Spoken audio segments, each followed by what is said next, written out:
Salam, hər vaxtınız xeyir olsun, dəyərli altıncılar. Ağdam Çörək Muzeyi mətni üzrə tapşırıqların izahına baxırıq və dil qaydası üzrə də tapşırıq izahlarına baxarıq. Burada birinci tapşırıqda deyir ki, muzey nədir, onlar nəyə xidmət edir və ya hansı muzeylərdə olmusunuz? Muzey nədir? Muzey tarixi və incəsənət abidələrini, elmi, təbii eksponatları mühafizə edən, nümayiş etdirən bir müəssisədir. Siz hansı muzeydə olmusunuzsa, bu haqda da danışa bilərsiniz.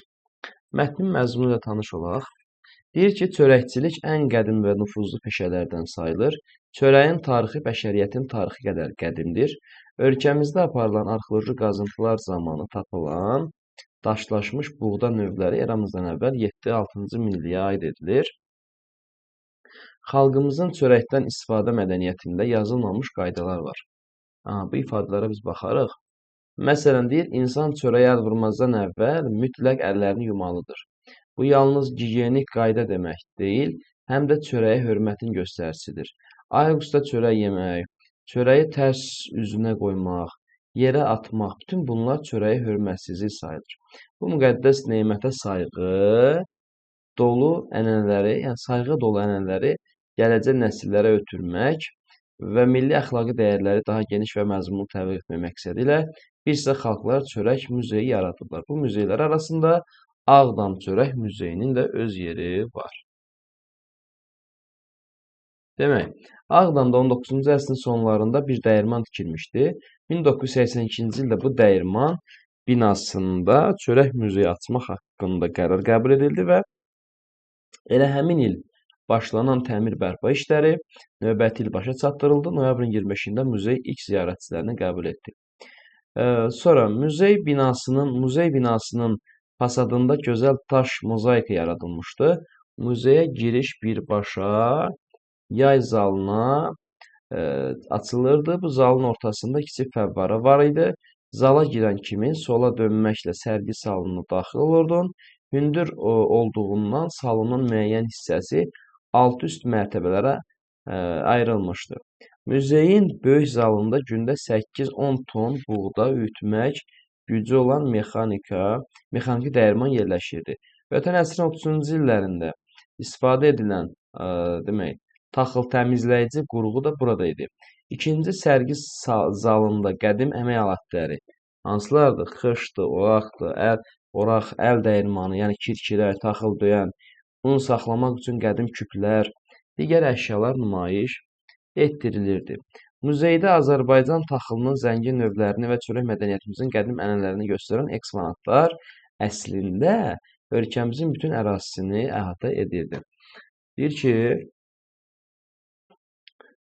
məsələn, Qazax rayonu ərazisində tapılmış Külçəbasanın çörəyə naxış vurmaq üçün yaradılmış əşya adlanır. Bunun 3000 il yaşı var idi. Bu sadə alət qədimdən bəri xalqımıza xas olan hər şeydə gözəllik axtarmaq istəyindən, xalqımıza xas olan hər şeydə gözəllik axtarmaq istəyindən xəbər verirdi. Və muzeydə müxtəlif, demək, nə verib burada? Muzeydə müxtəlif taxıl növləri yanaşı buğdadan düzəldilmiş eksponatları nümayiş etdirilirdi. Eksponatlar içərisində, demək, buğda və buğda dənlərindən düzəldilmiş nə var burada? Və həmin dövrdə ziyarətçilərdə böyük maraq doğuran Azərbaycan xəritəsi də var idi. Bu qeyri-adi xəritəni Zaqatalada hazırlayıb muzeyə gətirmişdilər. Ağdam Çörək Muzeyində nümayiş etdirilən eksponatların bir hissəsini buranı ziyarətə gələn əcnəbi qonaqlar bağışlamışdılar. Eksponatlar arasında ən təsirlisi Qalina Konayeva adlı bir qadının Leningrad, yəni indiki Sankt-Peterburq şəhərindən gətirdiyi blokada çörəyidir. Böyük Vətən müharibəsi zamanı Leningrad şəhəri uzun müddət faşistlərin mühasirəsində qalmışdı. O zaman nə olub? Şəhər arasında adam başı gündəlik çörək norması olaraq 125 qramlıq qara çörək verilirdi. Konayeva həmin günlərin yadigarı olaraq bir çörək tikəsini saxlamışdı. Televiziyada muzey ilə bağlı reportajı görüb Ağdama gəlir və həmin çörəyi muzeyə təqdim edir. Bu daşa dönmüş xırdaca çörəyi demək, çörək parçası çörəyin qədrini bilməyənlərə ibrət həyat dərsi idi. Muzeyin xatirə kitabında buraya gəlmiş adamların ürək sözləri yazılmışdı. Yazıların birində bu xeyir-bərəkət ocağı insan duhasının şah əsərinə ucaldılmış məhəbbət abidəsi adlandırılmışdı. Qarabağda yerləşən bir çox tarixi mədəni abidələrimiz kimi Ağdam Çörək Muzeyi də çörəyi dizinin üstündə olan namərd qonşuların təcavüzünə məruz qaldı. Və 1992-ci il avqustun 12-sində 16:40-da ermənilərin atdığı mərmi Ağdam Çörək Muzeyinin varlığına son qoydu. Yanğını söndürməyə cəhd göstərilsə də bu mümkün olmadı. Muzey yanıb külə döndü. Yalnız divarları qaldı. Qiymətli eksponatları məhv oldu. Onlardan yalnız ən qədimi daşlaşmış buğda dənələri xilas edilərək Bakıda Milli Azərbaycan Tarixi Muzeyinə əmanət verildi. Bəli, məhz əmanət kimi. Çünki inanırdıq ki, haqq ədalət mütləq qalib gələcək, işğal altında olan torpaqlarımız gec-tez qaytarılacaq, dağıdılmış, talan edilmiş şəhər və kəndlərimiz, mədəniyyət ocaqlarımız bərpa olunacaq. Nəhayət, illərlə gözlədiyimiz gün gəlib çatdı. 2020-ci il noyabr 20-sində Ağdam şəhəri erməni işğalçılarından azad edildi. Az müddət keçəcək, darmadağın edilmiş şəhərdə evlər, binalar ucaldılacaq, tarixi mədəni abidələr əvvəlki görkəminə gətiriləcək.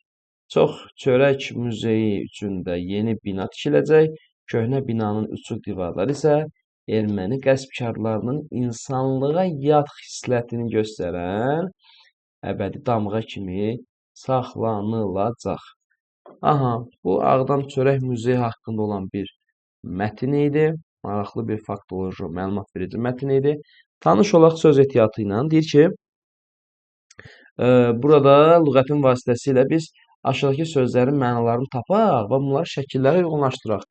Burada məsələn külçə basan verib, xış verib, oraq verib və kirkirə verib. Burada oraq bu alətdir, kirkirə bu alətdir, xış da bu alətdir, külçə basan da budur. İndi bunların mənalarına biz diqqət eləməliyik, düzdür?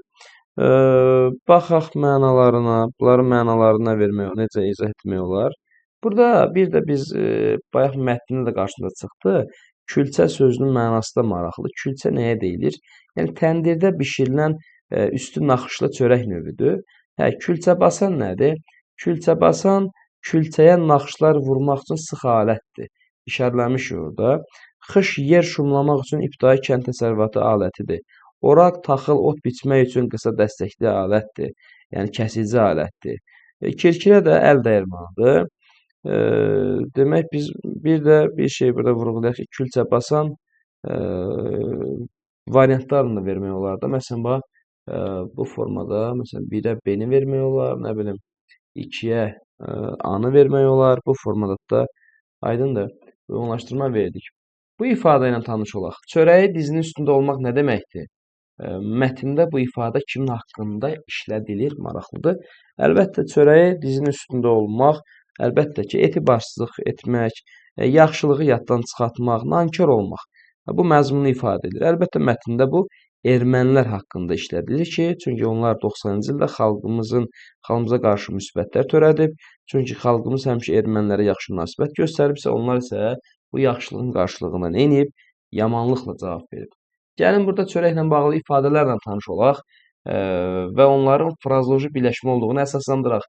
Frazoloji birləşmələr bilirsiniz ki, sabit birləşmələrdir, daşlaşmış ifadələrdir və həmişə məcazi mənada olur. Çörək kəsmək nə deməkdir? Baxırıq bu hissəyə. Çörək kəsmək, yəni kimlənsə bir dostluq etmək anlamına gəlir. Düzdürmü? Sonra nə vermək olar? Sonra çörəyə əl basmaq, yəni and içmək, haqlı olduğuna inandırmaq. Əli çörəyə çatmağı necə vermək olar? Bunu da verə bilərik ki, artıq onun güzəranı yaxşılaşıb, əli çörəyə çatıb. Çörəyi daşdan çıxmaq artıq bu bilirsiniz ki, çox çətinliklə, yəni belə deyək də, çörək qazanmaq anlamına gəlir, pul qazanmaq anlamına gəlir. 5-ci hansıdır? Çörəklə imtahana çəkmək. Demək, bu 5-ci ifadə də maddi, daha doğrusu çörək, bu da nədir? Maddi cəhətdən asılı vəziyyətə salmaq. Bir də çörəyi çörəkçiyə vermək. Hə, bu da işi bilənə tapşırmaq məzmununu ifadə edir. Maraqlı tapşırıq idi. Kontekstdən çıxış edərək yazılmamış qaydalar və şah əsər ifadələrinin mənaları da tanış olaq. Əlbəttə ki, bunların hər ikisini biz mətndə tanış olduq bu ifadələrlə. Əlbəttə, yazılmamış qaydalar o deməkdir ki, heç bir qanun kitabında, yəni qeyd olunmamışdır, lakin hamının əməl etdiyi davranış qaydalarına deyilir. Şah əsər isə ən vacib, ən mühüm əsər, ən seçilmiş əsərə deyirlər. Nə anladıq? Mətndə Ağdam Çörək Muzeyi ilə bağlı hansı məlumat öz əksini tapmayıb? Baxaq bu tapşırığa. Burada demək, məsələn biz mozaikada ölkəmizin günəşli, təbii nemətlərlə zəngin bir diyar olduğu, məsələn biz belə bir deyək də, biz bu cavabı demək qeyd etsək, indi bir bundan tanış olaq da. Məsələn burada daha doğrusu Çörək muzeyi ilə bağlı hansı məlumat əksini tapmayıb? Demək, muzeyin yaradılmasında, üzr istəyirəm, rolu olan şəxslər, yəni bu variantı biz, demək, bu variantla bağlı biz mətndə məlumat görmədik. Muzeyin yaranma tarixidir, quruluşudur, eksponatlar, məhv edilməsi ən sondur. Bunlar haqqında məlumat var. Muzey binasının fasadını bəzəyən mozaikada xalqımıza məxsus hansı özəllik əks olunmuşdur? Biraz əvvəl bunu demək istəyirdim. Burada, yəni mozaikada nə əks olunub? Ölkəmizin günəşli, təbii elementlərlə zəngin bir, belə deyək ki, diyar olduğu vurğulanır. Əlində saz tutan aşıq, qədim, zəngin mədəniyyətimizin, milli geyimdə başı üzərində xonça tutan qız, milli bayramımız olan Novruzu simvolizə edir. Aydındır. Sonra növbəti tapşırığımıza baxaq. Mətnə əsasən muzeyin eksponatlarının siyahısını biz tərtib edək. Muzeyin eksponatlarının siyahısına baxa bilsək, məsələn, burada biz mexaniki dəyirman verə bilərik, taxıl təmizləyici qurğu, xış, oraq, əl dəyirmanı, yəni kirkilə dedik ona, taxıl döyən, qədim küplər, külçə basan, müxtəlif taxta növləri, buğda dənələrindən düzəldilmiş Azərbaycan xəritəsi, sonra orada vardı blokada çörəyi, aydındır. Və bir də vermək olar 7-6-cı minilliklərdə bu minilliyə aid daşlaşmış buğda dənələri. Maraqlı nümunələrdir. Keçirik növbəti demək tapşırığımıza. Növbəti tapşırığımız görək nə haqqındadır. Demək, deyir ki, mətnin giriş hissəsi neçə abzasdan ibarətdir və müəllif bu hissədə nədən bəhs edir? Mətnin giriş hissəsi əlbəttə ki, 2 abzasdan ibarətdir və müəllif də burada ən qədim peşələrdən olan çörəkçilik və xalqımızın çörəkdən istifadə mədəniyyəti, çörəyə böyük sayğı ilə yanaşmaq ənənəsindən söhbət açır. Aydınmı? Növbəti tapşırığımız. Mətndə hansı abzas giriş hissədən əsas hissəyə keçidi təşkil edir? Burada mətnin 3-cü abzasını biz demək, giriş hissədən əsas hissəyə keçid hesab eləyə bilərik. Keçirik C tapşırığına. Mətndə verilən məlumatları yarımbaşlıq üzrə biz qruplaşdıraq. Təxmini belə bir başlıqlar verə bilərik də. Məsələn, 1-də verə bilərsiniz çörək və çörəkçilik, 2-də verə bilərsiniz çörək muzeylərinin yaranma səbəbi, 3-də verə bilərsiniz Ağdam Çörək Muzeyinin yaranması, 4-də vermək olar muzeyin quruluşu, 5-də vermək olar muzeyin eksponatları, 6-da verə bilərsiniz blokada çörəyi, 7-də vermək olar muzeyin məhv edilməsi, nə bilim 8-də vermək olar Ağdamın azad edilməsi, 9-da muzeyin gələcək taliyi və s. və ilə axır. C tapşırığı ilə davam edək. Deyir ki, mətnin hansı hissələrində müəllifin təsvir olunan varlıq və hadisələrə emosional, yəni daha hissəyəcanlı münasibət öz əksini tapır. Aha, biz bura baxaq bu tapşırığa. Əlbəttə ki, biz yəni emosionallıq deyəndə fikri yəqin ki, başa düşürük. Yəni hər hansı bir məsələ ilə bağlı biz öz hisslərimizi cilovlaya bilmirik. Daha emosional, daha sərt şəkildə ona münasibət bildirməyə çalışırıq. İndi burada məsələn biz blokada çörəyi ilə bağlı epizodu xatırlayaq. Bu daşa dönmüş xırdaca çörək parçası çörəyin qədrini bilməyənlərə bir ibrətdir, bir həyat dərsidir. Düzdürmü? Biz bunu göstərə bilərik. həm də Ağdam Çörək Muzeyinin insan duhasının şah əsərinə ucaldılmış bir məhəbbət abidəsi adlandıra bilərik. Aydın. Həm də burada bax, daima sual vermək olar. Məsələn, muzeyin məhv edilməsinin təsvir edildiyi hissə. Yəni, bu artıq bizim düşmənlərimiz olan, yəni ermənilərin təcavüzkar əməllərinin nəticəsidir ki, yəni bu təcavüzkarların əməlinin nəticəsidir ki, o çörəyi dizinin üstündə olan namərd qonşular adlandırılması bir növ o düşmənə nifrət hissinin daha emosional göstəricisidir deyə bilərik. Keçirik D tapşırığına.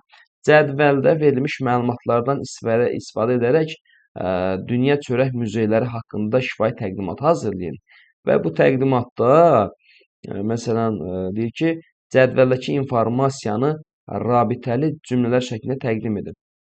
Bunu siz təqdim edə bilərsiniz. Cədvəldəki məlumatları verib Dünya Çörək Muzeyləri haqqında şifahi danışa bilərsiniz. Düzdür. Məsələn, bir-iki məlumatı burada sizə təqdim eləyib. Məsələn, nə vermək olar? Belə deyək də, tutaq ki, buradan verə bilərik. Məsələn, şagirdlər cədvələ bilən diqqət etsək, cədvəldə bir çox ölkələrin adları var. İsveçrə, Almaniya, İsrail, Fransa, Ukrayna və s. Burada məsələn verə bilərsiniz ki, 1940-cı ildə İsveçrənin Surix şəhərində şəxsi mənzildə çörək muzeyi açılmışdı. Burada qədim Misir, Roma, başqa ölkələrdə bişirilən çörəklər nümayiş etdirilirdi. Fikir verirsiniz, yəni buradakı məlumatlardan bir istinad edib, məlumatlara istinad edərək məlumat, yəni belə bir təqdimat hazırladıq şifahi. Bu digərləri haqqında siz verə bilərsiniz. Var da burada məsələn 1966-cı ildə demək İsrailin Hayfa şəhərində demək onun yerləşdiyi məkan olaraq çörək zavodunun ərazisi idi və Hayfa şəhərində nə var idi? Çörək zavodunun ərazisində tapılan, belə deyək, eksponatlar sırasında biz taxılçılıq, çörək bişirmə tarixi ilə bağlı məqamları vurğulaya bilərik.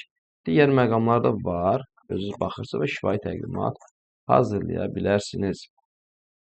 Qaydamıza diqqət etsək, deyir ki, qeyri-müəyyən yiyəli çal. Bu qaydadır və tapşırığa keçməzdən əvvəl biz ismin hal kateqoriyasını danışanda demişik ki, ismin 6 halı var və həmin hallardan bir hansıdır?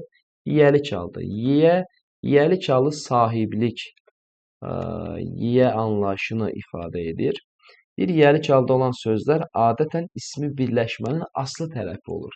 Söz birləşməsi artıq bilirik ki, demək uşaqlar, demək təzə dərslikdə artıq bunlara toxunulur. Elə 6-cı sinifdə baxsaq, məsələn bu söz birləşməsi 2 yerə bölünür. İsmi birləşmə, fe'li birləşmə. İsmi birləşmənin birinci tərəfi, ümumiyyətlə söz birləşməsinin birinci tərəfi aslı tərəfdir, ikinci tərəfi əsas tərəfdir. Və deyir ki, ismi birləşmənin aslı tərəfi əsasən yiyəli çalda olur. Yəni müəyyən yiyəli çaldı. Şəkilçi varsa müəyyən yiyəli çaldı. Şəkilçi yoxdursa qeyri-müəyyən.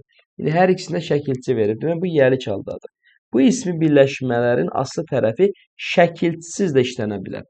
Pəncərənin şüşəsi, pəncərə şüşəsi. Məktəbin direktoru, məktəb direktoru. İndi birinci halda söz birləşməsi müəyyənlik bildirir. Yəni pəncərənin şüşəsi, məktəbin direktoru. Hər iki sözdə yiyəli çalın şəkilçisi işlənir. Bu müəyyən yiyəlikdir. İkincisində isə ümumilik bildirir. Pəncərə şüşəsi, məktəb direktoru. Bu qeyri-müəyyənlik bildirir. Aydındır.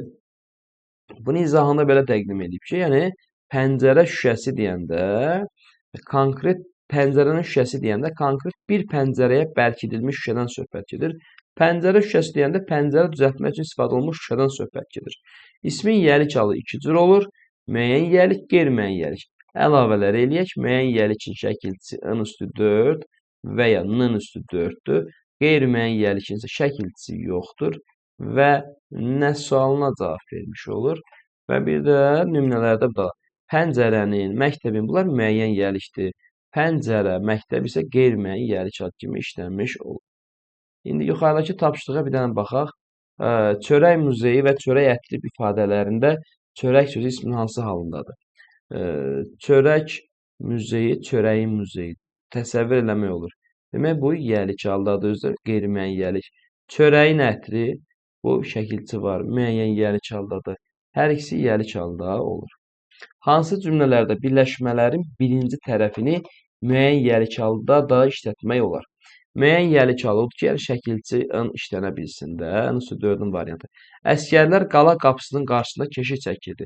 Əsgərlər qalanın qapısının bu formada qalanın qapısı ifadəsini demək olardı, düzdür? Sonra bağçadakı alma ağacı almanın ağacı. Bunu demək olmadı. İstirahət günləri istirahətin günləri olmadı. Balıq yağı balığın yağı. Demək bunu da bu birləşmənin birinci tərəfindəki sözdə müəyyən yerlikdə vermək olar. Aydın oldu. Demək 1 ilə 4-ü verə bilərsiniz. Sonra C tapşırığı. Hansı birləşmələrdə tərəflər arasında sözlər artırmaqla mürəkkəb söz birləşməsi yaradın? Əgər söz birləşməsində 2 müstəqil söz varsa, sadə söz birləşməsidir. 3 və daha artıq müstəqil söz varsa, mürəkkəb söz birləşməsidir. Dağın zirvəsi, dağın uca zirvəsi verə bilərsiniz, mürəkkəb söz birləşməsi. Meyvə şirəsi, meyvənin necə deyə bilərik? Dadlı şirəsi verə bilərsiniz. Şəhərin dar küçələri verə bilərsiniz. Sinif rəhbəri, mürəkkəb söz yaratmaq hansılarda deyir? Burada artırmaq olmur da. Sinifin nə deyə bilərik ki? Olduğu kimi. Dost köməyi. Bunu da artırmaq olmur. Qızın məsələn uzun saçları. Burada artıra bilərsiniz. Həyat dərsində olmur. Kəpənəyin qırılmış qanadları verə bilərsiniz. Bunda da olur. Burada diqqətli olaq. Demək, müəyyən yiyəli çalın şəkilçisi harda varsa, bunu da vermək olmazdır. Meyvə şirəsidir. Meyvənin şirəsi deyil ki, bunu vermək olmaz. Bu hansıların dairəyə almışam? Dağın zirvəsi, şəhərin küçəsi, sonra bunu vermək olmadı. Bunu da vermək olmadı. Bir dənə də qızın uzun saçları, bunu götürə bilərsiniz. Bir də kəpənəyin qanadları. Bunların necə mürəkkəb sözləşməsə çevirdik? Çünki burada birinci tərəfdəki sözlər müəyyən yiyəli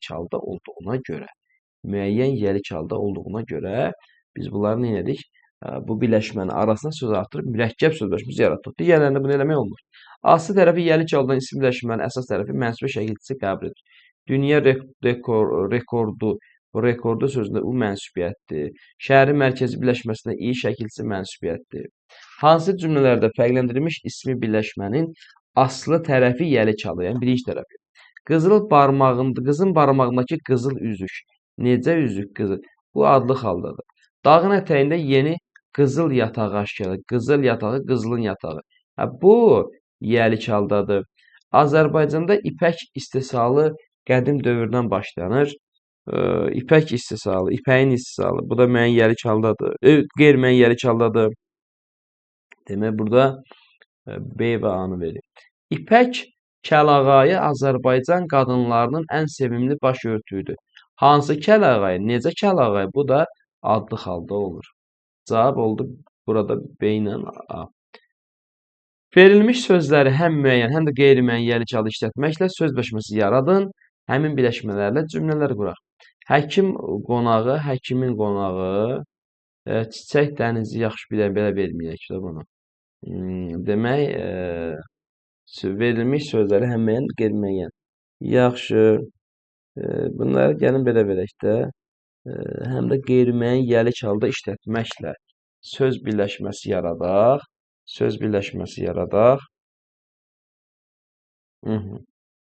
Bunları necə vermək olar? Bir dənə diqqət edək bu məsələyə. Demək, məsələn, burada verilmiş sözləri deyir. Diqqətli olaq. Burada qonaqla, deyir, verilmiş sözləri həm müəyyən, həm də qeyri-müəyyən yiyəli çalda işlətməklə söz birləşməsi yaradaq. Məsələn, həkim sözü ilə verə bilərsiniz. Həkim məsləhəti. Verə bilərəm. Həkim məsləhəti. Söz birləşməsi yaratdım. Sonra burada vermək olar. Nə vermək olar? Qonaq sözü var. Qonaq otağı verə bilərsiniz. Qonaq otağı. Sonra qonaq otağı, qonağın otağı. Həkim məsləhəti, həkimin məsləhəti. Həm müəyyəndə verirəm, həm qeyri-müəyyəndə. Müəyyən yiyəli çalında olanda şəkilçi olur. Düzdür? Ən üstü 4 şəkilçisi. Sonra burada çiçək. Bunu verə bilərsiniz də çiçək ətri, çiçəyin ətri. Çiçək ətri qeyri-müəyyən, çiçəyin ətri müəyyən. Yəni, dəniz. Dəniz sahili, dənizin sahili bax bunda vermək olar. Sonra nağıl qəhrəmanı, nağılın qəhrəmanı bunda vermək olar.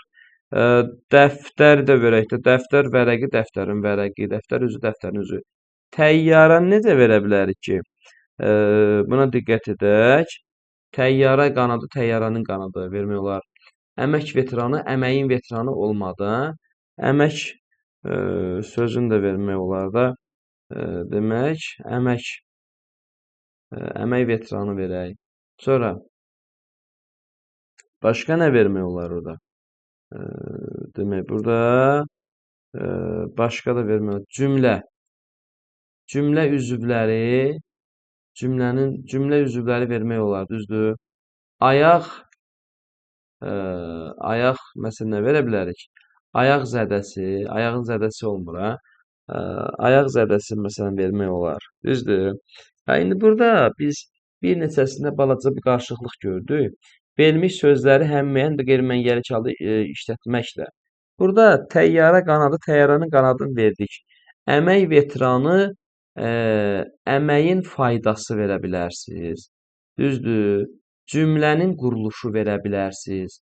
Ayağın altı verə bilərsiniz. Görürsünüz, müəyyən halda biz bunları verə bilərik.